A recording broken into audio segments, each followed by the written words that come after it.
महिलाओं के हाथ में चूड़ियां ना हो तो इसे अधूरा श्रृंगार माना जाता है।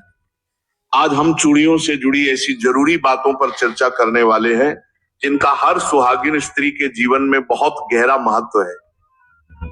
चूड़ियां किसी सजावट की वस्तु मात्र नहीं होती, यह सुहाग, सौभाग्य और समृद्धि का प्रतीक मानी गई है।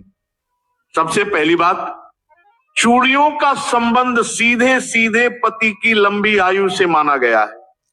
16 श्रृंगार में चूड़ियों का अपना विशेष स्थान है, लेकिन इन्हें धारण करते समय कुछ नियमों का पालन करना आवश्यक है। जब भी चूड़ियां धारण करें तो ध्यान रखें कि आपका मुंह दक्षिण दिशा की ओर न हो। यही नहीं, कांच की चूड़ियां सबसे शुद्ध मानी जाती है, परंतु कांच की चूड़ियां खरीदते समय उन्हें ठीक तरह से जांच लें।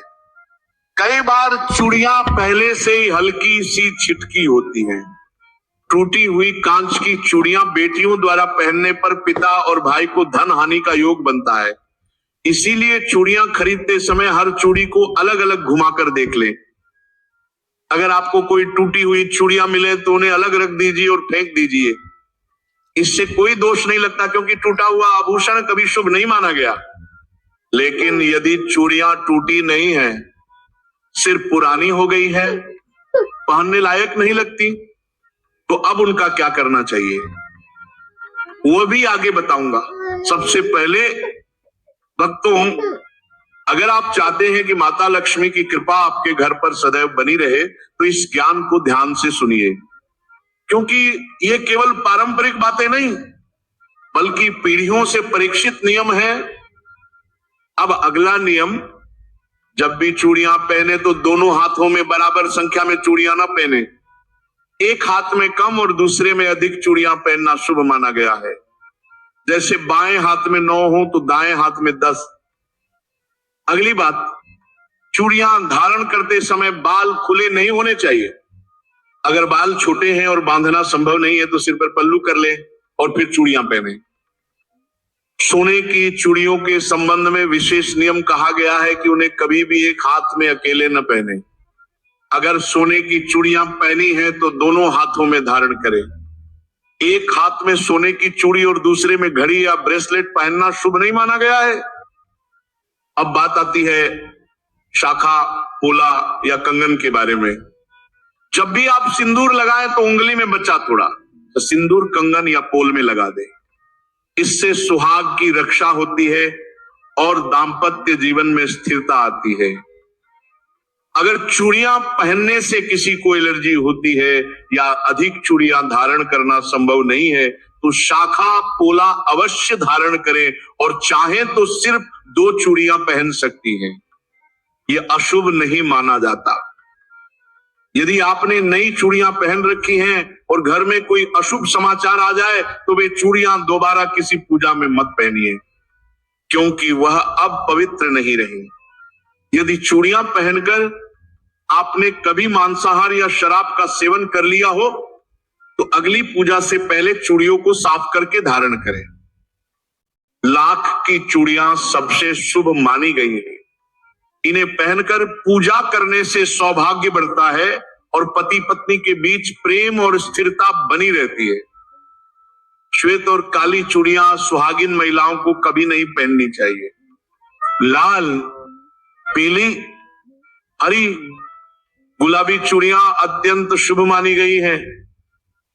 ध्यान रहे, अपनी चूड़ियां किसी और को न दें और किसी और की चूड़ियां स्वयं न पहने।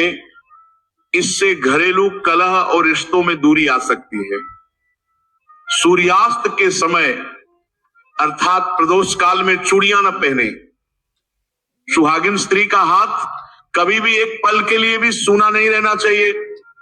इसलिए जब चूड़ियां बदलें तो एक दुपट्टा हाथ में लपेट लें। इससे हाथ सूना नहीं माना जाता। नई चूड़ियां मंगलवार के दिन न खरीदे। शुक्रवार का दिन अत्यंत शुभ माना जाता है। अब बात आती है पुरानी चूड़ियों को कहां रखना चाहिए। कई महिलाएं पुरानी चूड़ियां कचरे में फेंक देती हैं। ये अत्यंत अशुभ माना गया है।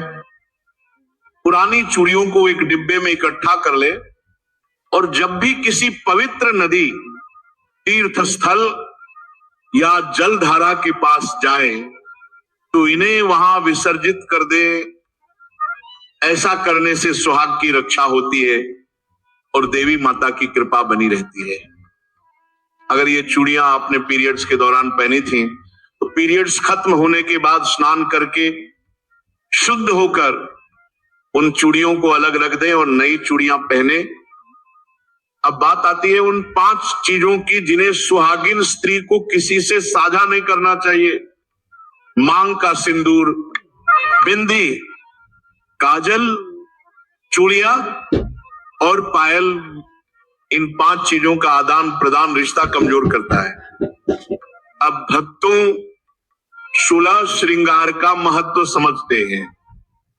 सिंदूर केवल सजावट नहीं, पति की लंबी उम्र का सबसे बड़ा प्रतीक। इसे सुबह स्नान करके दाहिने हाथ से लगाएं और रात को सोने से पहले हटाएं।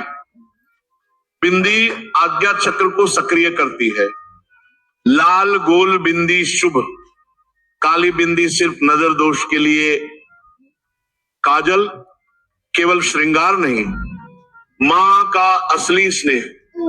लेकिन काजल शुद्ध होना चाहिए। घी से बना हुआ काजल सबसे उत्तम माना गया है। नथ विवाहिता का पवित्र चिन्ह। टूटी नथ पहनना भारी अपशकुन।